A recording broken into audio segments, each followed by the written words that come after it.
Ulcer से हमेशा के लिए मुक्ति के लिए एक तो कामदुधा मुक्ता शुक्ति मोती पिष्टी बराबर लेकर के, और इसमें से आधा आधा ग्राम से लेकर के 1-1 ग्राम तक एलोवेरा, वीटाग्रास, लौकी का जूस, शीशम, पीपल या बेल के पत्तों के रस के साथ दे देते हैं। और ये जो यज्ञ की भस्म है इसका भी पानी छान करके पिला देते हैं, या जो है नारियल की जो जटाएं उसको भी जला करके उसको पानी में घोल करके पिला देते हैं। अल्सर ठीक हो जाता है और ओवर ब्लीडिंग भी ठीक हो जाती है। नाक केसर भी 1-2 ग्राम जो है वो पानी में घोल करके, खास करके सौंफ के पानी में या वीट ग्रास में, एलोवेरा के जूस में घोल करके पिला देते हैं, एकदम से ब्लीडिंग बंद हो जाती है। हमने तो अल्सर, अल्सरेटिव कोलाइटिस, सभी तमाम तरह के अंदर के जो घाव हैं उससे भरे हैं, और ये बड़ा ज़बरदस्त मामला है। एसिडिटी पूरी ठीक हो जाती है, वजन कम हो भजन बढ़े, आसन बढ़े रासन कम हो ऐसा हमें प्रयत्न करना चाहिए। हरी मिर्ची मसाले, गरम मसाले, मिर्ची, कुछ लोग तो ना दही में भी राजस्थान में मिर्ची डाल करके खाते हैं। मिर्च मसाले बहुत ज़्यादा, गोलगप्पे और ये जितना भी जंक फूड, फास्ट फूड है ना, ये सब एसिडिटी बढ़ाने वाला है। तो जितना अंकुरित हो, जितना फ्रेश फ्रूट्स हैं, जितना भी ड्राई फ्रूट्स हैं उनको भिगो करके खाना है, और जितनी भी साग सब्जियां हैं वो सब एसिडिटी को कम करते हैं। और जैसे पूज्य आचार्य जी जाते जाते कह गए थे, जो कटु रस है ये खास करके सुबह सुबह इसकी नीम की गोली खा लिया करें। और रेडीमेड में हमने तो लिवोग्रिटी और एसिडोग्रिटी में बना रखा है। तो ये पित्त का प्रशमन करने के लिए कड़वा खाएं। लोग मीठा खाते हैं, वो मीठा से और एसिडिटी बढ़ जाती है और सुबह सुबह खाली पेट 1 चम्मच कोई गोघृत पान कर लेना, तो ये एसिडिटी के लिए भी, अल्सर के लिए भी और कब्ज के लिए परम औषधि। हाँ, तो एसिडिटी के लिए लौकी का जूस परम औषधि है, और थोड़ी मात्रा में गिलोय भी अच्छी होती है। गिलोय और नीम गिलोय हो तो और अच्छा है। तो लौकी का जूस तो सच में, लौकी की सब्जी तो यह एसिडिटी के लिए परम औषधि का काम करती है। और एलोवेरा एसिडिटी के साथ वात को भी दूर करता है। ये करेला, खीरा, टमाटर का जूस लेने से तो कब्ज, गैस, एसिडिटी और अल्सर तक इससे ठीक हो जाता है। तो ये खीरा, करेला, टमाटर बहुत ज़बरदस्त है ये एसिडिटी के लिए और अल्सर के लिए, तो इसको ले लिया करें, बहुत अच्छा है। मैं तो किसी दिन पेट साफ करना हो तो 2 गिलास पी लेता हूँ सुबह सुबह, और उससे अर्धसंग प्रक्षालन जैसा हो जाता है। पूरी कोलोन थेरेपी कहो या बस्ती कहो, सारे कार्यक्रम एक साथ संपन्न हो जाते हैं। और जिस दिन ज़्यादा ही पेट साफ करना हो और पूरे पित्त का प्रशमन करना हो तो पूरा 1 गिलास प्योर करेले का जूस पी लेते हैं ऐसा बढ़िया ज़बरदस्त पेट साफ होता है उससे तो। और ये पित्त का प्रशमन करने के लिए कठोर रस सच में बहुत अद्भुत, अप्रतिम है। इसका तो गिलास पीना पड़ेगा, और 1 गोली नीम के तो छोटी सी गोली सी गोला सा बना करके खाने। गैस के लिए सबसे अच्छा है, एक तो गोमुखासन गैस को दूर करता है, इसको तो करते ही कुछ ऊपर से कुछ नीचे से गैस खारिज हो जाती है। गैस और चूर्ण इसके लिए अप्रतिम है। माता जी हमको, जैसे मैंने बताया पूज्य माता गुलाब देवी, वो हमको जो है ये अजवाइन, सेंधा नमक, थोड़ा उसमें सौंठ, इसका पाउडर बना करके खिला दिया करती। पेट में गैस बन रही है, दर्द हो रहा है, एकदम से दूर हो जाता था। तो घरों में भी लवण भास्कर, हिंगवाष्टक चूर्ण या छाछ में थोड़ा सा भुना हुआ जीरा, थोड़ा सेंधा, काला नमक आदि डाल करके लेने से, और सौंफ का पानी पीने से, जीरा, धनिया, मेथी, सौंफ, अजवाइन का पानी तो हमने कई बार बताया ही है, वो भी गैस को दूर करता है। डिसिप्लिन, अनुशासन, इम्यूनिटी के लिए आहारचर्या, दिनचर्या सबको ध्यान में रखना है। फिर अगली बात, इम्यूनोग्रिड सबको लेना है।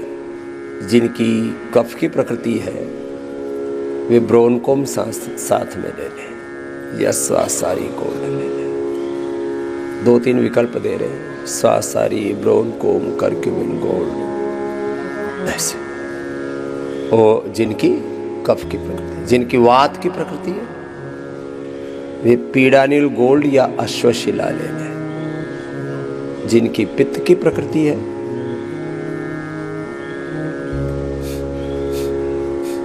वे एसिडोग्रिट या लिवोग्रिट साथ में ले लें, या इम्यूनोग्रिट गोल्ड को ही, वैसे साधारण भी है, थोड़े दिन तो आप इम्यूनोग्रिट गोल्ड ले लीजिए, बाकी इम्यूनोग्रिट वटी वो भी अच्छी, अब जिसका जैसा पॉकेट अलाउ करे। एक में स्वर्ण भस्म है, स्वर्ण भस्म हमारी इम्यूनिटी को बहुत अच्छा करती है, इसलिए जब बच्चों की इम्यूनिटी कमज़ोर पड़ जाती है उनको कुमार कल्याण रस, स्वर्ण प्राशन, स्वर्ण प्राशन की भी औषधि तैयार कर रहे हैं।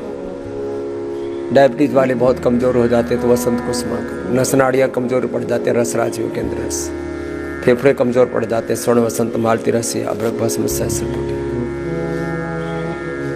तो ये जो स्वर्ण भस्म है ना, इसलिए हमने भी नर्वस सिस्टम वीक हो गया तो न्यूरोग्रिट गोल्ड, इम्यूनिटी के लिए इम्यूनोग्रिट गोल्ड, वात रोगों में पीड़ानिल गोल्ड, ये भी पीड़ानिल गोल्ड, इसमें गोल्ड,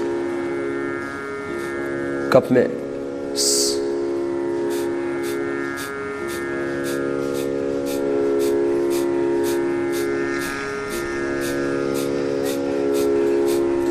स्वासारी रस्म, स्वासारी जो गोल्ड है उसमें गोल्ड भस्म। खैर कपालभाति,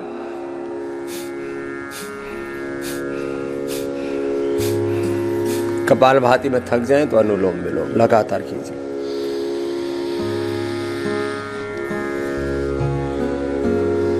वात पित्त कफ रोगों में इम्यूनिटी कमजोर है तो ये तीनों दोष बढ़े।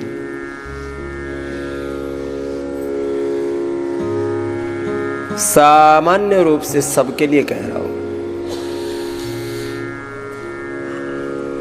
जिनको शुगर बहुत ज्यादा रहता उनको भी हम इम्यूनोग्रिट गोल्ड देते हैं। पहले इम्यूनिटी के लिए बहुत तरह के अलग अलग प्रयत्न किए हमने, फिर वो सब को मेंटेन करना, इतने ज़्यादा औषध तंत्र को, जड़ी बूटियों को, वनस्पतियों को, फिर एक एक व्यक्ति के लिए उसका सिलेक्शन करना बड़ा मुश्किल हो जाता था, तो हमने उसको कैटेगराइज कर दिया। इम्यूनोग्रिट गोल्ड सबको दे दिया, जिनकी शुगर बहुत बढ़ी हुई है उनको भी इम्यूनोग्रिट सुबह सुबह से दिया। जिनको किडनी की प्रॉब्लम बहुत है, किडनी की प्रॉब्लम वालों को जरा सा सर्दी जुकाम बुखार हो जाए एकदम क्रिएटिनिन बढ़ जाता है, उनको भी देते हैं। जिनको टाइप 1 डायबिटीज़ है, डायबिटीज़ की कॉम्प्लिकेशंस है, वैसे तो डायबिटीज़ की कॉम्प्लिकेशंस में आँखों की, कान की, लीवर की, किडनी की ये समस्याएं भी ज़्यादा बढ़ जाती हैं। तो इम्यूनोग्रिट गोल्ड देने से सारे पर्पस सोल्व हो जाते हैं डायबिटीज़ वालों का। बीपी भी जब बहुत क्रोनिक होता है और अंदर से शरीर जर्जरित हो जाता है, थायराइड भी जब बहुत ज़्यादा बढ़ जाता है, हार्ट की प्रॉब्लम भी जब बहुत ज़्यादा बढ़ जाती है, उसमें यद्यपि कार्डियोग्रिट गोल्ड उसमें भी गोल्ड होता है, लेकिन इम्यूनोग्रिट गोल्ड में क्या है, जीवक, ऋष्वक, रिद्धि, वृद्धि, मेदा, महामेदा, काकुली, क्षीर काकुली, बिदारी कंद, बराही कंद, अश्वगंधा, शतावर, सफेद मूसली, कोंच बीज, बला बीज और गिलोय, ये इम्यूनिटी के लिए परम औषधि मानी गई है। तो इम्यूनोग्रिट और इम्यूनोग्रिट गोल्ड ये बड़ी जबरदस्त औषधि है। पहले अष्टवर्ग दिया ही उनको करते थे जिनकी जीवनीय शक्ति कमजोर पड़ गई है, बुढ़ापा जल्दी आ गया। आजकल जो ये एंटी एजिंग की, इम्यूनिटी की, लॉन्गिविटी की बात हो रही है, जीवनीय ऊर्जा के संरक्षण संवर्धन की जो बात हो रही है, उसमें ये महत्वपूर्ण है। तो सब ले लिया करो ये। तो वात पित्त कफ त्रिदोष वाले, मोटापा, बीपी, शुगर वाले, अब मोटापा वालों को बहुत उपवास कराते हैं हम, और हम कहते कमजोरी नहीं आएगी, तो यही तो देते, इम्यूनोग्रिट गोल्ड देते हैं उसको, न्यूट्रिला डेली एक्टिव साथ में दे देते हैं, तो कोई न्यूट्रिशन की कमी नहीं होती। Nutrela daily active Immunogrit gold. आज बाबा जी ने स्वास्थ्य से संबंधित बहुत ही शिक्षाप्रद जानकारी दी है। आशा करता हूं कि यह स्वास्थ्य से संबंधित शिक्षाप्रद जानकारी आप लोगों को अवश्य पसंद आई होगी। तो दोस्तों, अगर यह शिक्षाप्रद वीडियो आप लोगों को पसंद आया हो तो इस वीडियो को लाइक करें और अधिक से अधिक लोगों को शेयर भी करें, जिससे और भी लोग यह शिक्षाप्रद स्वास्थ्य संबंधी जानकारी का लाभ उठा सके। और दोस्तों, अगर आपने हमारे चैनल को अभी तक सब्सक्राइब नहीं किया है तो तुरंत हमारे चैनल को सब्सक्राइब भी कर लें, जिससे आप लोगों को नोटिफिकेशन के माध्यम से बाबा जी के यह शिक्षाप्रद वीडियो तुरंत प्राप्त हो सकें, जिससे आप लोग इसी तरह स्वास्थ्य संबंधी शिक्षाप्रद जानकारियों का लाभ उठाते रहें। तो दोस्तों, कल फिर किसी स्वास्थ्य संबंधी शिक्षाप्रद वीडियो के साथ आप लोगों के समक्ष फिर से प्रस्तुत होंगे। तब तक के लिए नमस्कार।